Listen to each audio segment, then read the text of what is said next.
मेरा नाम सूरज है। मैं अपने शहर का नाम तो नहीं बता सकता, लेकिन मैं उत्तर प्रदेश से हूँ।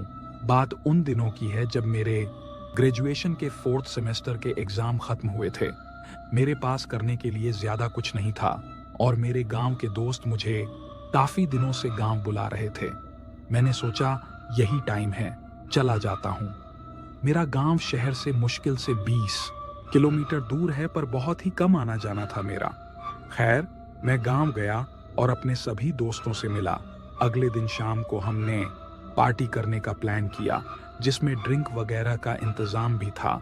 उसके लिए कोई अलग जगह चाहिए थी जहां हम आराम से पार्टी कर सके और हमें कोई गांव का बड़ा आदमी भी ना देख पाए। खैर, मेरे एक दोस्त जिसका नाम शिवम है, उसने कहा कि बाग के पास वाले तरबूज के खेत में हम पार्टी कर सकते हैं, क्योंकि रात में मैं वहीं सोता हूँ।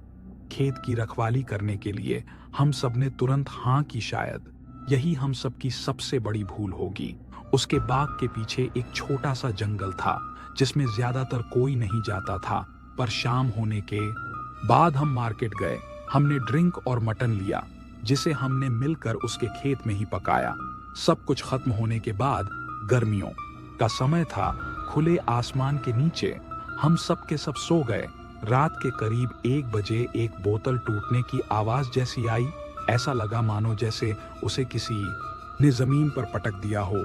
उसी में मेरी नींद खुल गई। मुझे लगा शायद मेरा दोस्त होगा। तभी अचानक मुझे हड्डियां चबाने की आवाज भी आने लगी, जैसे कोई कुत्ता हड्डी चबा रहा हो। मैंने तुरंत उस ओर देखा जहां हमने खाना खाया था। मुझे वहां कुछ धुंधला धुला सा दिखा। मैंने एक दोस्त को उठाया और उसे देखने गया तो पता चला वह मेरा दोस्त संदीप है, जो कि मटन की हड्डियां चबा रहा था। उसके मुंह से खून भी निकल रहा था। हमें लगा शायद नशे में यह सब कर रहा होगा। हमने उसे जहाज़ोधा और कहा, संदीप, ये तू क्या कर रहा है? उसने कहा, मुझे दारू और बकरा चाहिए। हमें लगा शायद नशे में कुछ भी बकवास कर रहा है, क्योंकि सबसे ज्यादा इसी ने पी थी। लेकिन वह बार बार यही बोलने लगा कि मुझे दारू और बकरा चाहिए।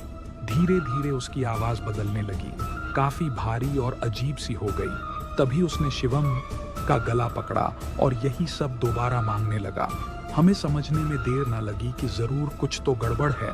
जैसे तैसे हमने उसे संभाला और सुबह हो गई। उसको अगले दिन बहुत भयंकर बुखार था। हम लोग उसको देखने उसके घर गए। हम लोगों को देखते ही उसने कहा कि तुम सबको सबक सिखाऊंगा, तुम सबकी बारी आएगी। उसकी आवाज में बदलाव देखकर संदीप के पिताजी समझ गए। वह तुरंत दूसरे गांव से एक ओंझा को लेकर आए, जिनको सब गडरिया बाबा कहते थे। वह बाबा ने आते ही उसके ऊपर कुछ फूका और अपनी छड़ी से उसकी पीठ पर जोर से मारा। पूछा, सच सच बता, कौन है तू और क्या चाहता है? तब संदीप ने कहा कि मैं बाग के पीछे जंगल में रहता हूँ। कल रात को यह वहां बकरा और दारू लाए थे। बस उसकी खुशबू मुझे आ गई और मैं इसके ऊपर आ गया। बाबा ने कहा, लेकिन तू अब क्या चाहता है? उसने कहा कि ज्यादा नहीं, मैं भूखा हूँ। कल रात को इन सबको जंगल भेज दो। 2-3 बकरा और दारू लेकर मैं इसका पीछा छोड़ दूंगा। हमने ठीक ऐसा ही किया और संदीप भी ठीक हो गया। संदीप के पिताजी ने हमें बहुत डांटा, कहा कि दूर दराज की जगहों में ड्रिंक और नॉनवेज जैसी चीजें ले जाना ठीक नहीं होता। क्या पता किसी इंसान की मृत्यु किस वजह से हुई हो। बस इतनी ही थी। ये कहानी तो यह थी सूरज की कहानी। इनकी कहानी से मुझे एक छोटा सा किस्सा याद आया। सोचा क्यों ना बताते। चालू यह किस्सा ठीक हमारे यहाँ ही हुआ है और इस कहानी को मैं ही सुनाऊंगा। दरअसल हुआ यह था कि यहाँ एक पति पत्नी रहते थे। पति किसी काम से बाहर गया था कुछ 1 साल के लिए। उस बीच उसके पति के दोस्त ने उसकी बीवी से संबंध बना लिए। नजदीकियां इतनी बड़ी कि वो उससे शादी करने को तैयार हो गया। लेकिन सोचो, जबकि उस औरत के 2-2 बच्चे हैं और वह भी बड़े। खैर, वो औरत जिस जगह पर रहती थी, उस घर की किस्त उसका पति चुका रहा था। यही कोई आखिरी किस्त बची थी। पति के साल भी पूरे हो चुके थे और ठीक जब वह अपने घर आया तो कुछ ही दिनों में उसके दोस्त और उसकी बीवी ने मिलकर उसे मारने का प्लान बनाया। हालांकि यह सब घर पर तो नहीं हो सकता था, तो तो उसके पति के दोस्त ने उसे ड्रिंक के बहाने पास ही के एक जंगल पर बुलाया।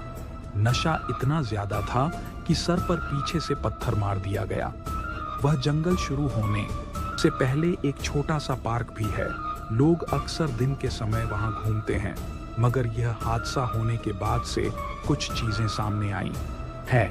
जैसे कि एक बार एक लड़का रात के समय वहां से गुजर रहा था तो अचानक उसे ऐसा लगा जैसे उसे पकड़कर किसी ने पीछे खींचा हो। जब वो उठकर तेजी से अपने घर भागा तो जाकर उसने घर पर यही बताया कि मुझे किसी ने खींचा था, मगर जब मैंने पीछे देखा तो कोई नहीं था। और तो और कुछ लोगों का ये भी कहना है कि रात के समय वह आवाज लगाता है जबकि वहां कोई भी नहीं होता। तो इस कहानी से आप समझ ही गए होंगे कि कहीं ना कहीं कुछ ना कुछ तो ऐसा हो ही जाता है। बाकी आपका क्या कहना है नीचे कमेंट्स में जरूर बताइएगा।